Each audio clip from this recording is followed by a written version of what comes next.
దేవునికి స్తోత్రం కలుగునుగాక. ప్రభువు నందు ప్రియమైనటువంటి దేవుని బిడ్డలకు ప్రభువైన యేసుక్రీస్తు నామములో శుభములు కలుగునుగాక.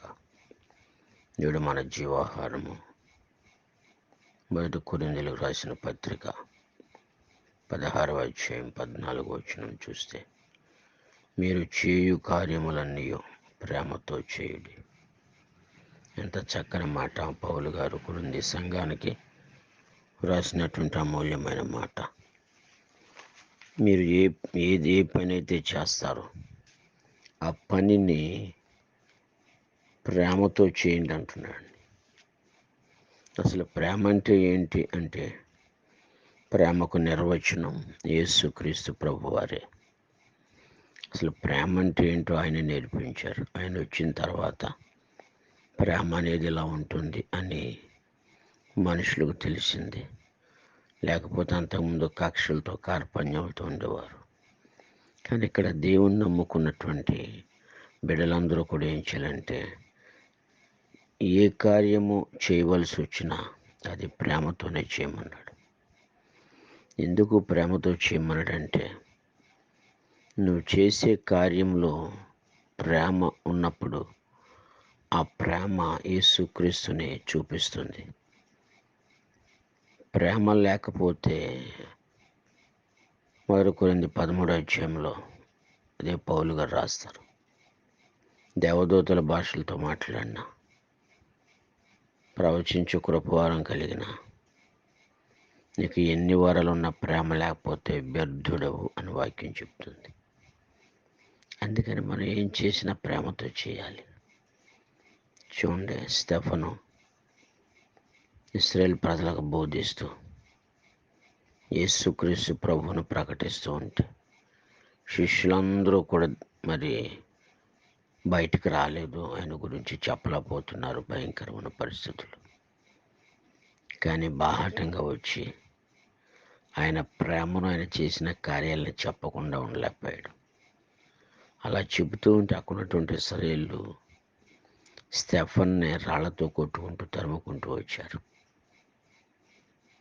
చివరికి ప్రాణం పోయే పరిస్థితి అయినా సరే యేసుక్రీస్తుని గురించి, ఆయన ప్రేమను గురించి, ఆయన త్యాగాన్ని గురించి చెప్పడానికి వెనుకాడలేదు.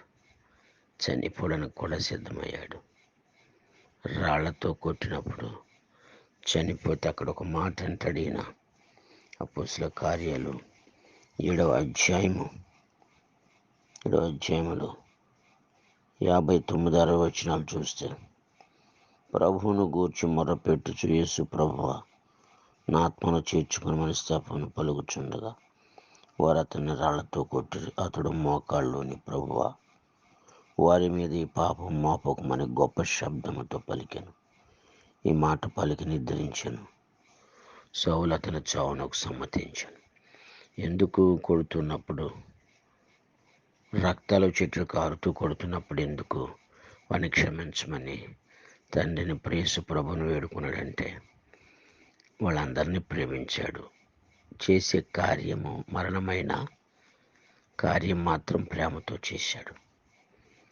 అందువలన ఆయన ప్రేమను మర్చిపోలేరు. శత్రువుని ప్రేమించమని దేవుని వాక్యం సెలవిస్తుంది. నీకు కీడు చేసిన వానికి నువ్వు మేలు చేయాలి. ఎలా చేస్తావు? ప్రేమతోనే.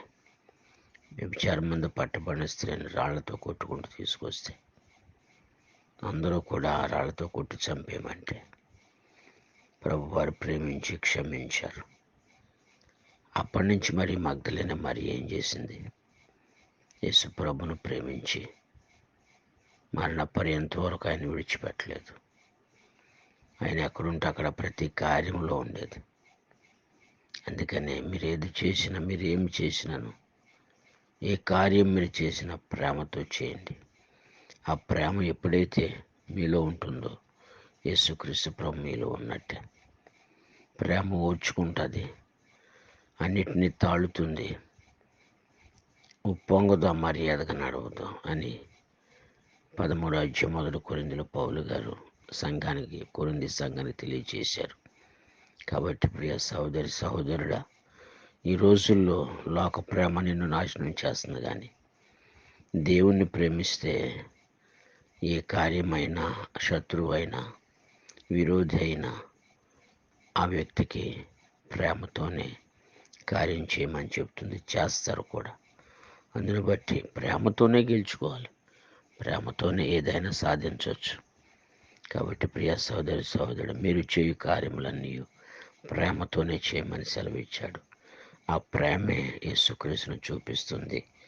ఆ ప్రేమను బట్టి అనేక మంది మాదిరిగా, నువ్వు ప్రేమించిన విధానాన్ని బట్టి మాదిరిగా ప్రభువులో నిలుస్తారు, నమ్ముతారు, నడుస్తారు.